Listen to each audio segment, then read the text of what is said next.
To win in a mad world, you must out-crazy it on purpose. That's exactly what Askeladd did. He didn't survive through strength, but through something far more dangerous: chaos. Not the kind that spirals out of control, but the kind that bends reality. Because if people think you're insane, they'll never see the knife coming. Askeladd wasn't mad, he was strategic. But to everyone around him, he looked unhinged. Because in a world ruled by blades and bloodlines, nothing is more dangerous than unpredictability. His rage wasn't real. His impulsiveness wasn't weakness. They were tools. When he laughed in battle, when he taunted kings, when he risked his life on a whim, he wasn't gambling. He was controlling the narrative. And that's the paradox. He looked like a wild card, but he was the dealer the whole time. There's a hidden power in being misunderstood. Because when your enemies underestimate you, when they can't predict you, you gain the upper hand without lifting your sword. This is psychological warfare. It's not about strength, it's about perception. And Askeladd mastered it. He made allies nervous, made enemies doubt themselves, and made even Thorfinn confused about who he was really chasing. That confusion was the point. We've seen this tactic before, across history. Take Rasputin. To most, he was a mad monk with wild eyes and strange rituals, but beneath the chaos, he infiltrated the Russian elite and gained influence over Tsar Nicholas and his wife. He knew that being seen as insane made people drop their guard. And while they laughed at him, he listened, he waited, and he moved. Or Socrates, who asked absurd questions, pretended ignorance, and acted like a fool in the public square. But every time someone tried to correct him, they ended up exposing themselves. Socrates wasn't clueless, he was baiting them. And then there's Lawrence of Arabia, an English officer dressed in tribal robes, quoting poetry in desert war councils. It looked like madness. But it was charisma disguised as chaos, and it gave him the ability to rally divided tribes and undermine empires. Askeladd stood in the same tradition. He blurred the line between sanity and strategy so thoroughly, no one could tell where the act ended and the plan began. That blur is the power. When people can't read you, they can't stop you. This is what most people miss about Askeladd. He wasn't just cunning, he was performing chaos. Calculated, rehearsed, and delivered at exactly the right moment to throw his enemies into disarray. Because when people are off balance, they make mistakes. They misread threats. They waste energy preparing for the wrong outcome. And Askeladd made sure of it. Remember, predictable leaders get overthrown. Predictable warriors get outflanked. But the mad ones, they get remembered. I talked about this from the opposite angle in my video on Stoic masculinity and Thorfinn, where suppression leads to collapse. You check it later. Askeladd, in contrast, channeled the storm. He didn't fight chaos, he became its conductor. But here's the thing. Chaos is a double-edged sword, because if you lose control of it, it consumes you. And that's where most men fall. They think being wild makes them powerful, but real power is in targeted chaos, directed madness, the illusion of disorder hiding ruthless intent. Askeladd didn't survive because he was crazy. He survived because he wasn't. He just made everyone else believe he was. But here's the real question. If chaos isn't enough, what is? How did Askeladd manipulate not just warriors, but fate itself? That's where we go next. Askeladd manipulated kings, Vikings, and even Thorfinn himself without ever needing to lift his sword.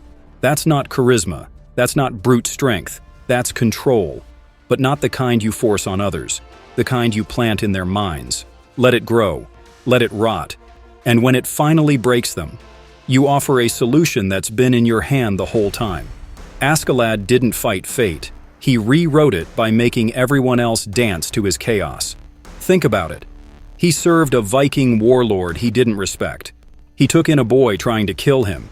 He acted like a servant to a foolish prince, and he smiled through it all. Why? Because the real battlefield wasn't outside. It was inside their heads. Every insult, every defeat, every betrayal was part of the long game. His plan to assassinate the king? That wasn't opportunism. That was years of misdirection, patience, and perfectly timed chaos. He knew the politics, he knew the players, and most importantly, he knew what they feared. He created instability, so he could offer himself as the stabilizer. Julius Caesar did the same.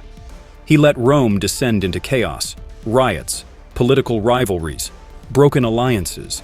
He let it all burn. And then, when the people were desperate, he stepped in. Not as a tyrant, but as the solution. That's what real power is. Not just controlling people, but making them believe you're the only one who can save them. Modern intelligence operatives do the same. They don't just gather data. They manufacture instability, economically, socially, politically, so that they can gain leverage without ever firing a shot. The moment you react, you've already lost. And Askeladd, he made everyone react, including Thorfinn. Especially Thorfinn. See, Thorfinn thought he was hunting a man, but he was chasing a ghost. Askeladd was always 10 steps ahead, never letting Thorfinn define him. So when Askeladd died, Thorfinn didn't just lose his enemy, he lost his identity. That breakdown, that silence, that emptiness, it wasn't grief, it was collapse. Because Thorfinn had built his purpose on chasing chaos, and when that chaos vanished, so did he. And that's the danger.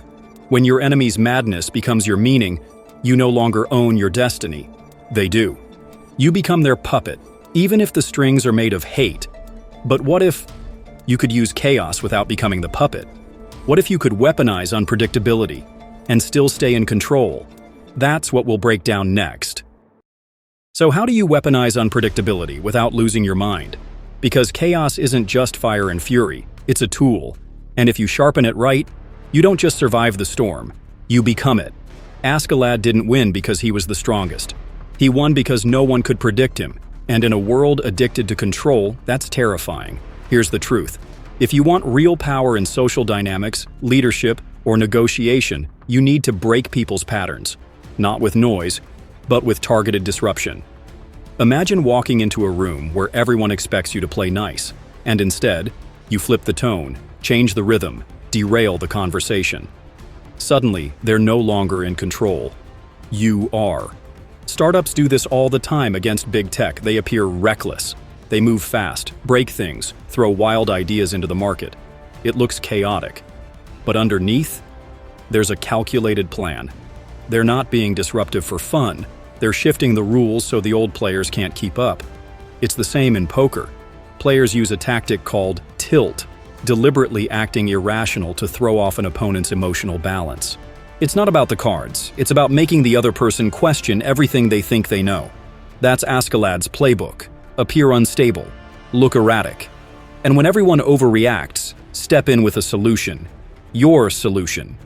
Here's the framework. Step 1. Break the pattern. People are wired to predict behavior. When you act outside those lines, they panic because their mental model breaks. Step 2.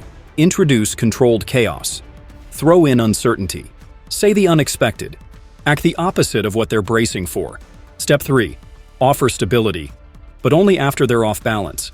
Become the one thing they can rely on in the chaos you created. That's what Askeladd did with Canute. He humiliated him, exposed him, and then rebuilt him. Not out of mercy, but to shape him. That's how power works in silence. That's how you win before anyone realizes a game has started. And if this kind of strategic psychology fascinates you, if you want to master the hidden rules that characters like Ayanokoji and Askeladd use to dominate their worlds, this channel breaks it down like no one else. Subscribe, and you won't just watch anime, you'll understand it. But remember, controlled chaos only works if you're the one controlling it. Slip for a second and the chaos owns you. And that's exactly what happened to Thorfinn. He thought he was the storm, but he was just trapped in someone else's. Because one mistake ruins it all, one emotional cracks, and everything you've built collapses. Madness isn't weakness, it's a mask. And when used with intention, it becomes the most unpredictable form of power. That was Askeladd's gift. He let the world underestimate him. Because they couldn't understand him, he didn't die a hero or a villain. He died in control, because no one ever truly saw the real him. But what happens when that chaos you chase disappears? What do you become then? If you want to understand someone rebuilt from that collapse, watch our breakdown on Thorfinn's transformation. It's not about strength, it's about redemption. Click here. Because in the end, the sharpest weapon is the story you believe. Control the narrative, or be controlled by someone just insane enough to break it.